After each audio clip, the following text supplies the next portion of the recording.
Good morning, Alex and friends. I'm Grace. Today is Monday, September 22nd, 2025, and you're listening to Alex's News.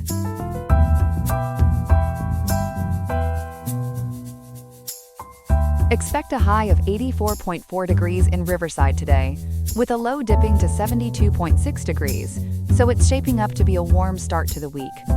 Perfect for some outdoor time if you can beat the heat. Coming up, we'll break down the Department of Justice's aggressive move to dismantle Google's dominant advertising network and the reasons behind it. Plus, an in-depth look at how California is feeling the biggest impact from the Trump administration's decision to slash funding for diversity, equity, and inclusion programs. All this and more on Alex's News. Stay with us.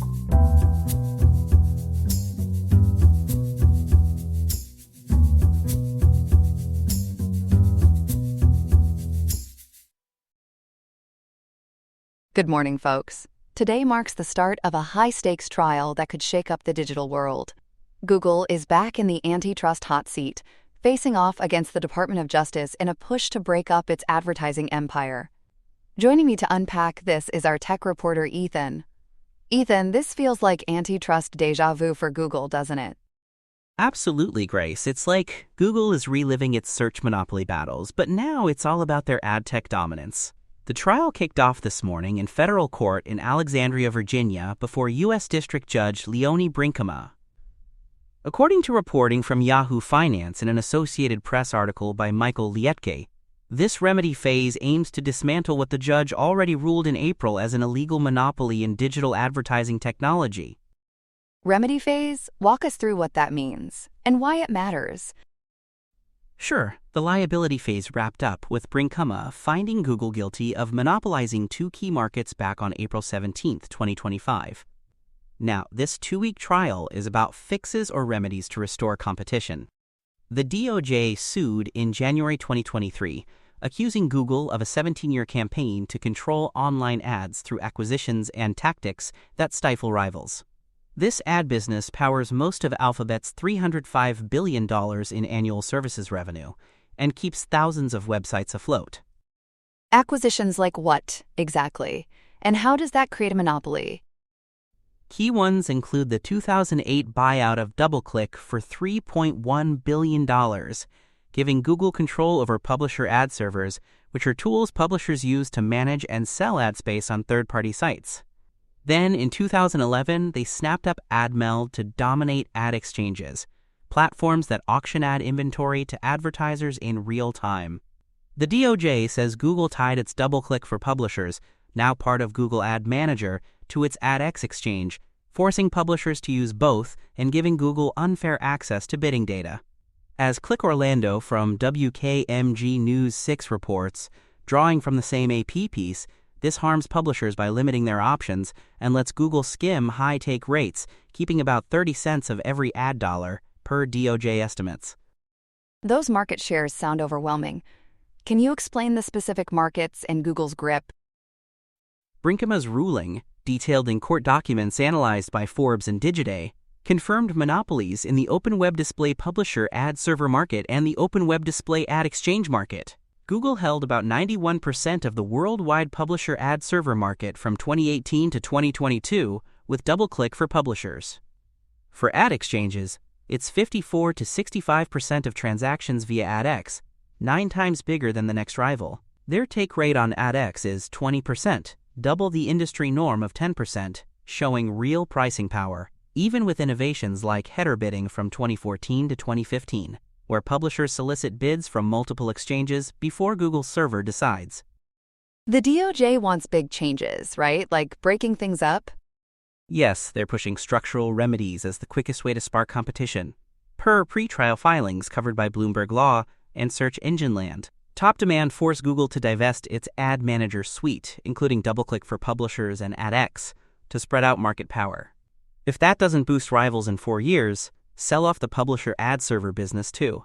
They also want Google to open source its proprietary ad auction logic, the algorithm picking ad winners, for transparency, and no operating an ad exchange for up to 10 years after divestiture to stop remonopolizing. Google must be fighting back hard. What's their side? Google calls these remedies radical and unworkable, per their August 2025 court memo highlighted in their official blog and Android headlines. They warn a breakup would disrupt the internet, hiking costs for small publishers and advertisers.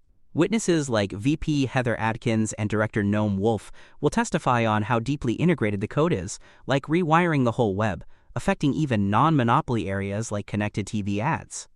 Instead, they propose behavioral fixes, let publishers integrate third-party tools for real-time AdX bids, add prebid.org support for header-style bidding without Google in the middle, scrap unified pricing rules that limited multi-exchange bids, and end first-look and last-look advantages where Google peaks early or vetoes auctions.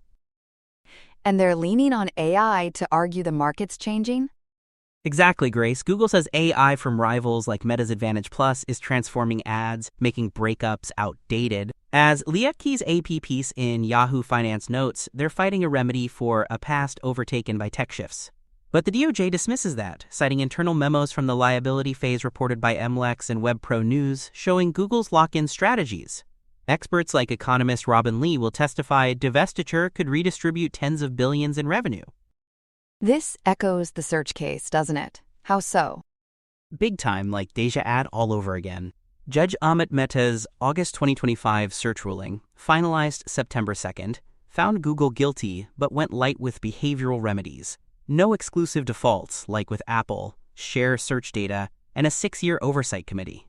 Influenced by AI like ChatGPT, it was called a slap on the wrist, boosting Alphabet's stock 20% to $3 trillion valuation.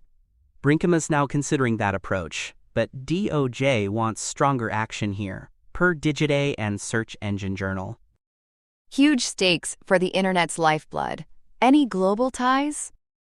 Absolutely fits the bipartisan big tech crackdown, with EU fines in billions, as covered by The Guardian and Economic Times.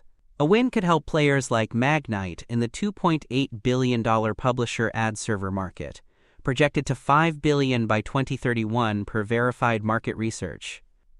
Trial runs through September 30th, with appeals likely into 2026. Thanks for breaking down this adventurous saga, Ethan. Up next, Story 2. Moving to our second story this morning, the Trump administration's cuts to federal diversity grants are hitting California hardest, with legal fights heating up over hundreds of millions in funding. Joining me to break it down is our education reporter, Chloe. Chloe, what is the big picture here with these terminated grants?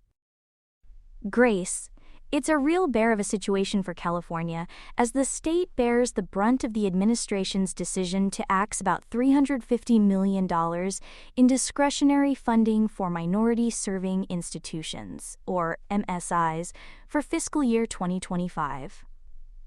According to reporting from CalMatters, the U.S. Department of Education under Secretary Linda McMahon announced this earlier this month, claiming these grants violate equal protection under the Fifth Amendment's Due Process Clause by relying on what they call unconstitutional racial preferences. That sounds drastic. Can you explain what these MSIs are for folks who might not be familiar, and why California is so vulnerable? Sure. MSIs are colleges and universities that serve high numbers of students from underrepresented groups like Black, Latino, Asian American, Native American, and Pacific Islander communities. They include categories such as Hispanic Serving Institutions, or HSIs, which need at least 25% Hispanic undergraduates and meet low-income criteria. Like most students qualifying for Pell Grants, those need based federal aid for lower-income families. California hosts over a quarter of the nation's MSI grants because of its demographics, more than 50% Latino students in many community colleges, and it has the most campuses, 116 community colleges, 23 California State University sites, and 10 University of California locations. As the California Community Colleges Chancellor's Office notes, at least 97 community colleges here qualify as HSIs, with 2/3 of all community colleges, all CSU campuses, and nearly all UC1s receiving these funds. Individual grants can top $600,000 a year per school. funding, tutoring, counseling, English programs, and cultural centers, not quotas that bar anyone, but support for under-resourced spots. And the impact? How much are we talking for California schools specifically? Projected losses are steep, Grace, with about $20 million stripped from the community college system alone next year, affecting hundreds of campuses and thousands of students. For example, Long Beach City College could lose $1.2 million next year, totaling $3 million over 3 years, per reports from CBS 8 and Community College Daily. Broader ripples hit UC and CSU, where over 60% of enrollment is Black, Latino, Asian, or Native American students. Laney College in Oakland, a key HSI, has used these grants for 15 years to run its Asian Pacific American Student Success Center, helping immigrant background students build community, as highlighted by local news matters and the Long Beach Post. The Student Senate for California Community Colleges has voiced deep concern over disruptions for hundreds of thousands. What's the administration's justification, and how does it tie into bigger court rulings? They argue these create government-mandated racial quotas, echoing the Supreme Court's 2023 ruling in Students for Fair Admissions against Harvard and UNC, which struck down race-conscious admissions for lacking clear goals and relying on stereotypes, as analyzed by Diverse Issues in Higher Education and the Journal of Blacks in Higher Education. McMahon stated, quote, "Discrimination based upon race or ethnicity has no place in the United States," end quote, emphasizing diversity beyond skin color, reported by the Los Angeles Times and OPB. This extends the logic to Titles 3 and 5 of the Higher Education Act of 1965. But critics from the State Higher Education Executive Officers Association and National Association of Independent Colleges and Universities say these are congressionally set thresholds, not barriers, and no court has ruled them unconstitutional yet. Legal expert Amanda Fuchs Miller, formerly with the Department of Education and quoted in Forbes, says the executive branch can't just deem them invalid without judges weighing in. Legal battles are intensifying, right? What's Attorney General Rob Bonta doing? And any recent wins? Absolutely, Bonta's office is ramping up challenges building on prior suits. In April 2025, he led 19 attorneys general suing over demands to eliminate DEI programs for federal aid, claiming violations of spending and administrative laws, covered by the California Attorney General's Office and Politico Pro. A July suit with 23 states over a $900 million freeze on education funds, one released by October 3rd, just 11 days from now, per news from the states and My News LA. No specific suit on these MSI cuts yet as of today, September 22nd, but more action is imminent, like a March suit against teacher training cuts alleging irreparable harm. Unions and the American Association of University Professors have sued over UC research grant cancellations, per the Los Angeles Times and Government Executive. Mixed court signals U.S. District Judge Rita Lynn blocked DEI research revocations at UC on June 23 for First Amendment issues, signaling extensions to NIH and defense on September 19 via Courthouse News Service. But the Supreme Court allowed $783 million in NIH DEI grants to end, overturning a lower block, as Fierce Biotech reported. A September 18th restraining order in New Hampshire halted a state DEI school ban, but nothing yet for MSIs, according to EdWeek and Higher Ed Dive. Where are these funds going instead? And is there any political angle? The $350 million is reprogrammed to non-discriminatory priorities, like one-time boosts for historically Black colleges and universities, or HBCUs and tribal colleges and universities, which are exempt, plus charter schools and civics grants per Department of Education statements and the Federal Register. America's 171 affected institutions, mostly HSIs in Democratic California, face a vacuum, sparking claims of targeting. Though analyses from Kroll and Mooring and the American Council on Education say redirects are program-based, not geographically steered to swing states, despite speculation in the Washington Examiner and Epoch Times. This fits Trump's anti-DEI push via executive orders dismantling equity offices and probing private programs, as civilrights.org and ABC 10 detail. Democrats in Congress, via Congress.gov and New America Foundation, call it overreach and want hearings, but Republicans aren't budging. Chloe, you've painted a vivid picture of this funding fray, no pun intended, with the bear market on equity. Thanks for joining us this morning. Thanks, Grace. Here are some other headlines. In a diplomatic quartet hitting the right recognition note, the United Kingdom, Canada, Australia, and Portugal on Sunday, September 21, 2025, formally recognized a Palestinian state ahead of the UN General Assembly, departing from the long-held wait-for-final-deal approach. Britain's Keir Starmer said the move revives a two-state solution and is not a reward for Hamas. Canada's Mark Carney pledged partnership for a peaceful future. Australia's Anthony Albanese cast it as coordinated momentum, and Portugal's Paulo Rangel called it the fulfillment of a constant policy line. The aim: salvage a fading two-state horizon amid Gaza's humanitarian crisis and Israeli steps seen as shrinking viability, empower moderates, and galvanize wider support. France, Belgium, Luxembourg, and Malta are tipped to follow. Israel's Benjamin Netanyahu blasted the step as a quote for terrorism, vowing a Palestinian state will not happen, with settlement expansion threatened. Washington called the recognitions quote performative gestures, while Palestinian envoy Hussam Zomlot welcomed the quote historic step. On the Korean Peninsula's hotline, Kim Jong-un says he's ready to talk Turkey if Washington drops what he calls an absurd obsession with denuclearization.